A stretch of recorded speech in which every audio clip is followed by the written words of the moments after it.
If you look to your right as you come in, you'll see that the owners have hung a portrait of Christine Sterling by the entrance. And there's another portrait right in the corner. That's Mike, Miguel Garcia. In fact, you've already met him on this tour, running past you as a 7-year-old boy with his shoeshine box. Miguel Garcia's story helps explain why Christine Sterling is still held in high regard here, as Norma, his wife, and their daughter Val will tell you. He was crying in the street, and she's asking, "What are you crying for?" And Mr. Sterling saw him. He said, "You want to make some money?" And he goes, "Sure." She goes, "Come and do shoe shining for me. After school, we're going to open this place up." So he did. So 7 years old, he was number 10 shoe shine boy. Norma and Val still work in Casa California. You may well see them as you look around. Both appreciate what Christine Sterling gave their family. I think she was a remarkable woman because she knew what she wants. And she told the people, it's a family. See, she need to represent somebody, she does. But she need to help him, she helps. Our families are here, our generations are here because of her. You know, we're not going to see anything but that because she did preserve this place. She saved the buildings, she saved the street. She helped raise this place to what it is. If you ask at the counter, they'll gladly show you the shoe shine box that Christine Sterling gifted Mike, which is a precious family heirloom today. Norma loves to show people the box and talk about her late husband Mike's long family connection to Olvera Street. You may want to pause the tour here, take a look around, and maybe buy a souvenir to remember your visit to Olvera Street. When I look at Olvera Street now, I have mixed feelings. It's not really Mexico, but it's also like nowhere else in LA. This whole street, it's ni de aquí, ni de allá, neither from one place or the other. That's how I feel too. Like I'm neither Mexican nor from the United States, but something in between. And on the one hand, I love Olvera Street for the way it connects me to my Mexican heritage. The sounds of cumbia, of people dancing, the aguas frescas. But the celebrations sometimes feel like smiles plastered over a lot of the struggles of the Mexican-American community in LA. Life isn't easy, even on Olvera Street. It never has been. And here's where the other half of our story comes in. At the same time as Olvera Street was being restored, Los Angeles was facing huge trauma and upheaval. When Olvera Street was opened in April 1930, it was just 6 months after the US had crashed into the Great Depression. Suddenly, across the entire country, people faced skyrocketing unemployment, wage cuts, and shortened hours. Homeowners couldn't meet their mortgage payments. Every day, welfare offices were flooded with more and more applications. People were angry with the U.S. President, Herbert Hoover, and his administration scrambled to get a plan together to deflect blame from themselves and make immigrants the scapegoats for a tanked economy. In L.A., local officials hatched their own plan to expel immigrants from the city.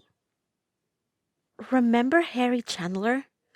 That powerful white man in the sombrero you saw at the Olvera Street opening celebrations? He actually sat on the LA committee that decided the city's Mexicans had to go. Here's a telegram the committee sent in early 1931. Los Angeles Committee on Coordination of Unemployment Relief, figure 400,000 deportable aliens, United States, estimate 5% in this district. We can pick them up all through police and sheriff channels. We need their jobs for needy citizens. February 3rd, 1931, U.S. and city in drive on L.A. aliens. Plans started to be drawn up for public immigration raids that, it was hoped, would scare immigrants out of the district for good. Mexicans were the obvious target. There was a land border just hours away. There were fast train lines, and there was a government in Mexico that promised to support the returnees. We've arrived back where we started, February 26, 1931. It's time to sit down and learn what really happened that day.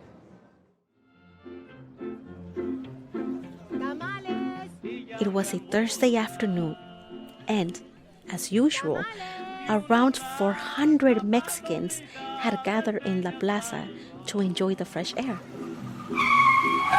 ¡Redada! ¡Policía! Suddenly, immigration officials descended on La Placita. Police blockaded the exits. Families on the other side of the barricades ran to hide themselves in the basements of nearby buildings. No one was allowed out for hours. Everybody sit! I said everybody remain seated! Siéntense! Right, you! Show me your papers! Papeles! Now! Among those trapped in the raid was a photojournalist who worked for the Spanish-language paper La Opinión. Okay, you. When did you enter the United States? Hace 5 años, 5 years ago, Right, through which port? por Nogales. So you've got papers then? Papeles? No, los perdí. I lost them. So you don't have a single paper to prove you're telling the truth? I lost them all. Sir, please, this is unacceptable. You can't keep everyone barricaded in here like this. We're checking everyone's immigration papers, yours included. Papers? I'm the Mexican vice consul. I don't care what kind of Mexican you are. Take a seat. And you, where are your papers? No tengo papeles. When I came, you didn't need them. You didn't need no passport. You didn't need nothing to come across the border from Mexico to Texas. This kind of story was common. The whole idea of an illegal Mexican was very new. Before 1917, there hadn't been any kind of entry checks at all. Even afterwards, paperwork was perfunctory. So, many Mexican residents didn't have any papers to prove they were legal, because those papers had never existed. February 27, 1931, 11 mexicanos presos en un aparatoso raid a la placita. 11 Mexican prisoners taken at a sudden raid at the placita. In the end, only a few people were actually deported. But this raid's significance couldn't be measured like that. It was the first large-scale public immigration raid the city had seen. Its true purpose was to terrorize the community. In the hours afterward, women roamed the streets, trying to work out where their husbands had gone. I can imagine how they must have felt. No, I know how they felt. My own family has felt the terror. I came to the United States when I was 5 years old, with my parents and my younger brother. Unknowingly, I became one of the 11 million undocumented immigrants in the United States. Throughout my childhood, I knew I was illegal. But I never grasped why or the implications of that status. Whispers of silent raids in workplaces during the Obama administration haunted my dreams. As a teenager, my parents created a to-do list in case one or both of them were deported. Eating tacos and dancing in the street can erase the dark reality that many Mexican immigrants live in fear of deportation. I look around and wonder how many in this same plaza at this present time are scared.